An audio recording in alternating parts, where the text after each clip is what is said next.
Red flags have entered our collective consciousness quickly as more and more people have used the term to describe negative traits, particularly in dating. Sometimes these red flags go unnoticed for a deeper reason, a reason that is very unique to you and your life experiences. This happens when red flags feel like home. It's no secret that our parents have a huge effect on us, even into adulthood. The way you were raised can determine a lot about what you want in your relationship. For example, if you were raised to be neat and tidy to the point that it comes naturally, you would probably be very uncomfortable dating someone who is happily messy. The same goes for the negative parts of how we were raised. Familiar behavior, even if negative, seems normal and therefore goes unnoticed or is even expected. Number 1. Avoiding conflict at all costs. Arguments are normal in relationships. They help us understand our relationships better and smooth out where our personalities clash. It might surprise you to learn that not every little clash has to be an argument. We should be able to accept responsibility and apologize if we've done something wrong. If our parents are the type of people who sweep their mistakes under the rug and pretend they never happened, that could eventually seem normal to us. A study revealed that children understand responsibility to be defined by honesty and fairness.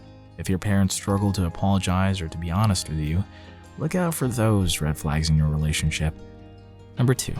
Overly critical. When we're young, we rely on our parents, who have more life experience than us, to be our first teachers and to guide us on how to get through life. When you think about it, that is a huge task. Sometimes, our parents may have a harsh approach to this delicate process and feel the urge to insert their own rigid views onto everything. This could mean growing up without a sense of progression, never truly knowing if you're succeeding at something because the automatic response from your parents was always critical. Chores, academics, and sports were likely always chosen for you by your parents. And it's even possible that your parents criticized you for the friends you chose. This can manifest as a red flag in your dating life if your partner is also very controlling and critical. They could try to disguise it as helping you, but know the person you're with should usually be encouraging. And if they do have concerns, they should have a clear line of reasoning. If you face criticism no matter what, in most facets inside and outside of the relationship, that is a red flag that probably feels very familiar. Number 3. Savior complex. On the other hand, your partner might seem too dependent on you.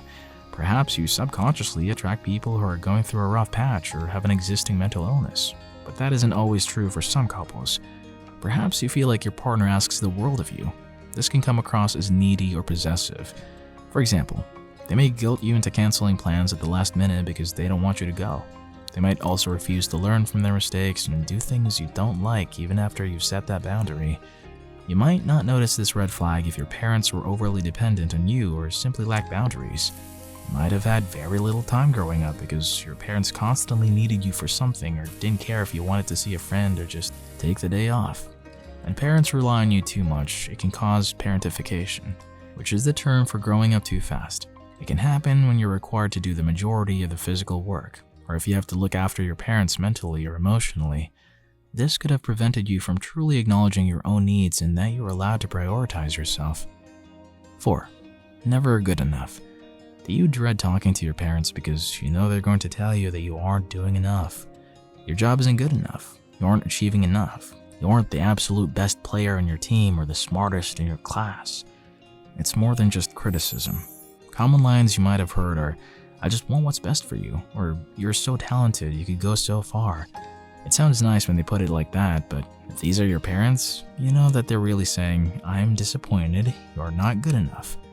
Growing up, it seems like they had very little interest in what was making you happy or what achievements made you proud, and yet they were overly involved.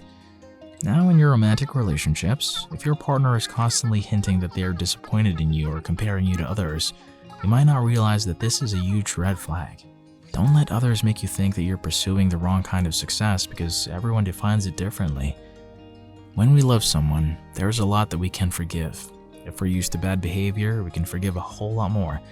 But is it worth it, even at the expense of your mental health? We hope this video has made you a little more aware of the red flags out there. Don't let bad behavior slide just because you're used to it.